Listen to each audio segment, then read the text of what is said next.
Yeah, and stress testing is, as it sounds like, you're going to stress the server out and you're going to test it until it breaks. Like, what kind of testing do you see on development projects? Is the breaking limit, or which one's load testing, which one's stress testing? Testing a whole subsection to testing everything from the front end to the back end. And the goal here is to kind of shake the tree and see what falls loose.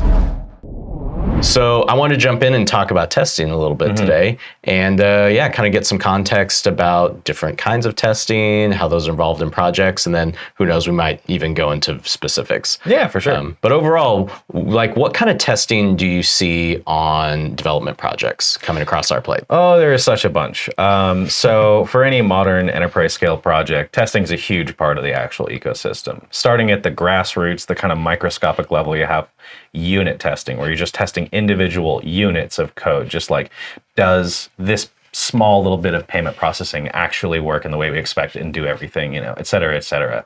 From there, you kind of move up the tree to integration testing, where you're integrating units of code together to make a giant flow usually. And this can take place from like just testing a whole subsection to testing everything from the front end to the back end. Gotcha. And then moving even further up from there, you have behavioral testing, which is basically from the interaction of a user, does the actual app produce exactly what we expect it to in a visual way?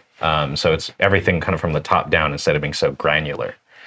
And then going even further, we've got things once you're actually in deployment or otherwise in a testable, I guess you could say, in vivo situation, you would have load testing and stress testing, which are basically two different types of testing that do almost the same thing. One is you're going to test it to test at the load you expect and make sure everything works correctly. And the next one is we're going to test it until it breaks, so we know where that is.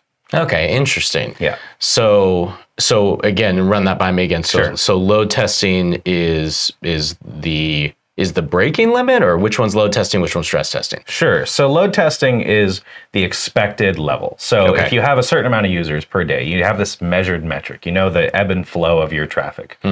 You're going to test at what would be probably the highest, or at least like the middle percentile of that. So okay, this is how the server operates at load. Usually this would take place for one, to test efficiency, but also to test reliability. That's kind of the point of that whole one. And my ideal flow of work, when I have this many customers hitting my site or transactions going through, or whatever it is, this is going to work. So let's test around there. Okay, got it. Yeah, and stress testing is, as it sounds like, you're going to stress the server out and you're going to test it until it breaks. Literally pull the jawbone. Yeah, it's wishbone. There we go.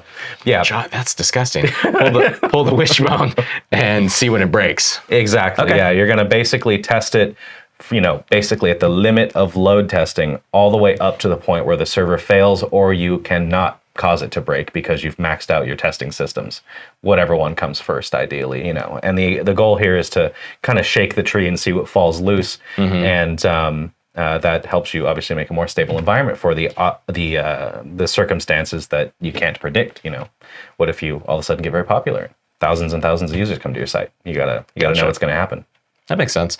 So what are some ways that we actually kind of go about doing that, doing some of this load testing and the stress testing as a company, or how is someone that's wanting to make sure that they're actually testing their product within loads? How do they even go about doing that? Can they do it themselves? Does it have to be a sysadmin person that does this? Like, how does that even work? Oh, there's a lot of solutions to this problem. For one, there's a huge amount of tools built for this, both for load and stress testing, both in the Linux world, the Windows world, the Mac world. They're all over the place. And there's even third-party cloud-based solutions that will kind of like allow you to more or less have a botnet of users to just go attack your own site, more or less. You're basically paying someone to DDoS yourself, for those who are familiar with the term.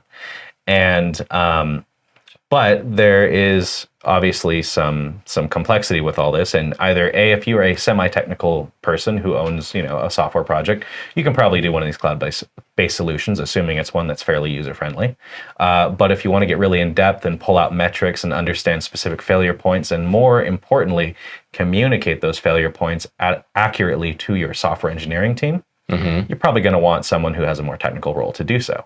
Because Okay. you can know that something's failing, but to know what's failing and have the intuition to say, this is how you fix it, that kind of takes a bit of a technical loop and flow of the feedback from the testing, execution, fixing, deployment kind of loop, the software lifecycle. And a sysadmin or a DevOps professional, or even software engineers that happen to know a thing or two about load testing or stress testing, among other forms of testing, are all great candidates for that role. Cool. So when should I do this? Should everyone be stress testing and load testing on their projects? Is this only a certain size of project? Like, what's kind of the limit? I would gauge the importance of your project first. Okay. If this project fails in production, what happens to your business?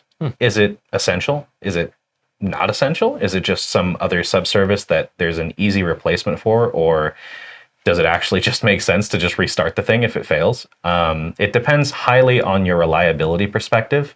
And for the most part, when it comes to load testing and stress testing, all that is going to take place after you've at least gotten to launch. This is a post-launch activity typically, because at least for load testing, you don't know what your user load is going to be until you've deployed. Got it. Okay. Now, that said, you can stress test before you go to launch. But that's ultimately what's going to happen is eventually you're going to test it so hard that something's going to break and you're going to kind of invent work for yourself. So you have to be really judicious about which breakages you qualify as we actually need to work on this and delay the launch versus just get it live, because a lot of the times the answer for many things, as long as the site actually works on a reliable basis, is just get it live. Okay. Yeah, that's the first bit. And then there's obviously the other testing strategies we talked about, integration testing, unit testing, behavior testing. Those all would take place during the software development lifecycle from the startup. That's kind of one of the differences between stress and load testing and those, is that for the most part, for the behavior, unit, and integration testing, you would want to start that procedure basically as soon as the software is in development. As soon as there's an ability, because you can't test behavior testing like when there's literally no project, but as soon as there is an ability to do so, that's pretty much when you want to start, because the earlier you invest in that, the better return you're going to have in the long run. Very cool. As opposed to stress and load testing, which the return you're going to see over time after deployment. Very nice. Well, any other thoughts kind of on this topic regarding testing? I mean, I think we covered it pretty well. And I've obviously learned a lot as far as, some of these, areas for testing, I assume might have been post or pre or not, or in the actual launch of the product. So that's obviously interesting. But any other closing thoughts on this topic? I think the takeaway here is that testing is a valuable thing if you need reliability.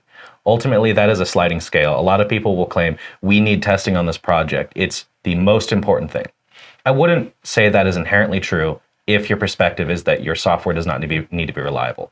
If it just needs to be cheap and needs to get done as quickly as possible based on your needs, then sure, you don't really need to focus on testing. But if you need your software to be working at a 99.99 guarantee to your customers or upwards, and no one has 100%, but we can all strive for it. Sure. You need to focus on testing as early as possible, and you need to eventually, on that launch, do some stress testing and load testing so you know not only how your software performs, but also where it's going to break.